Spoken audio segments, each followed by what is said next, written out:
ठेवलाय पण आपल्याला आमंत्रण नाही. काय करावं? शेवटी पतीची आज्ञा घेणं आवश्यक आहे. सती माता भगवान शिवजींच्या जवळ जाऊन नमस्कार करतात, शिवजींना प्रार्थना करतात, आधी सेवा करतात आणि मग त्यांना सांगतात की प्रभू, दक्ष प्रजापतींनी खूप मोठ्या यज्ञाचं आयोजन केलंय आणि तिथे अनेक देवलोक येतात, त्यामध्ये माझ्या बहिणी येणार आहेत, सर्वजण येणार आहेत. त्या निमित्ताने सगळ्यांच्या गाठी भेटी होतील. कृपा करून आपण दोघंही तिकडे जाऊया. प्रजापतेस्ते शशुरश्च सांप्रतं निर्यापितो यज्ञ महोत्सव किल. प्रजापतेस्ते शशुरश्च सांप्रतं शब्दाचा प्रयोग खूप छान केलाय.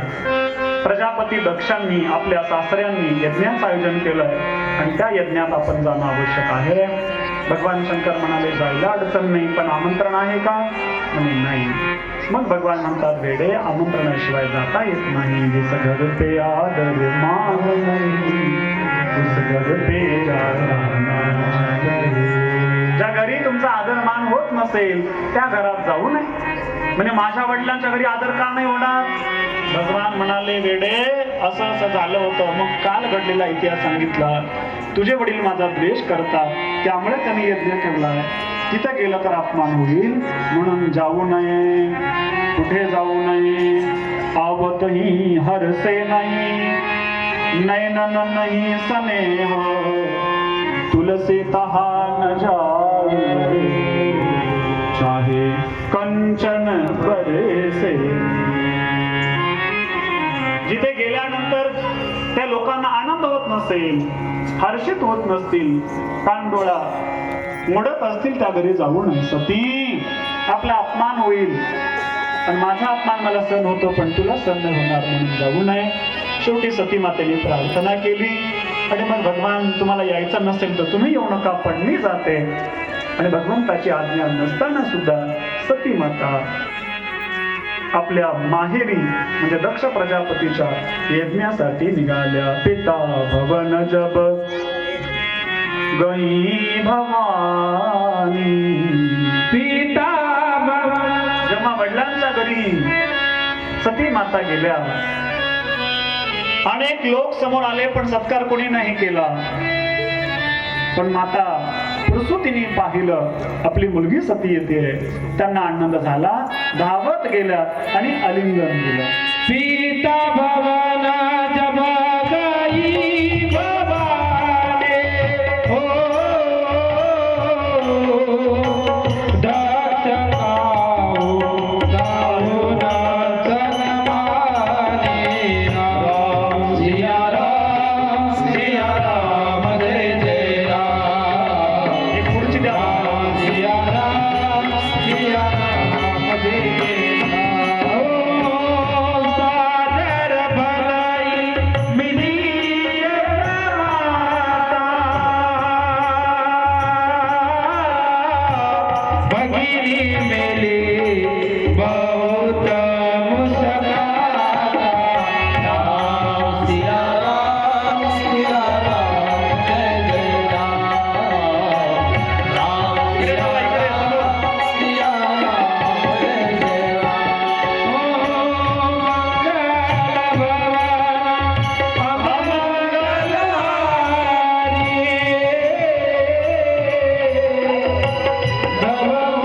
दशरथ बिहारी. राम सिया राम, सिया राम जय जय राम. राम सिया राम, सिया राम जय जय राम.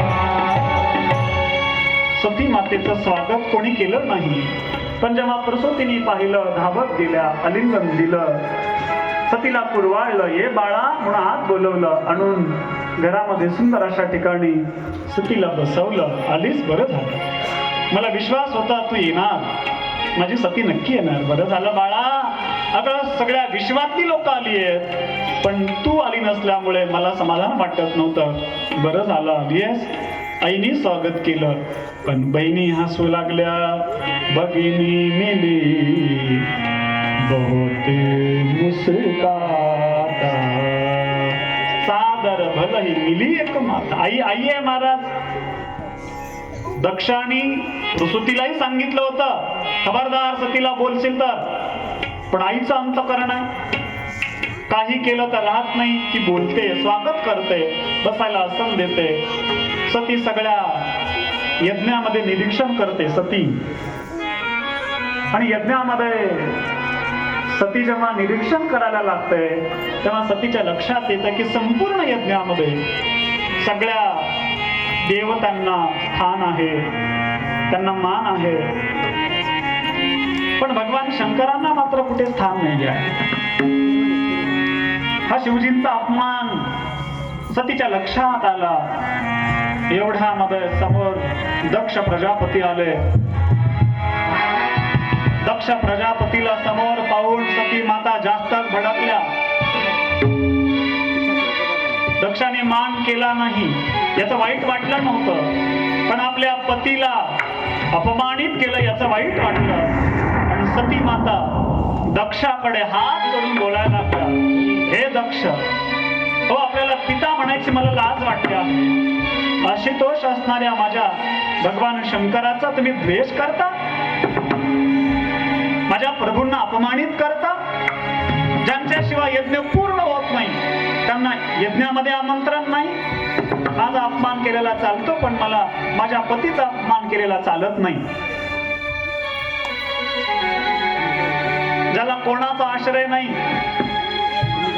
त्याला आश्रय देणारे माझे भगवान आहेत, भूत भावन भूतेश आहेत, आशुतोष आहेत, आणि त्यांचा तुम्ही अपमान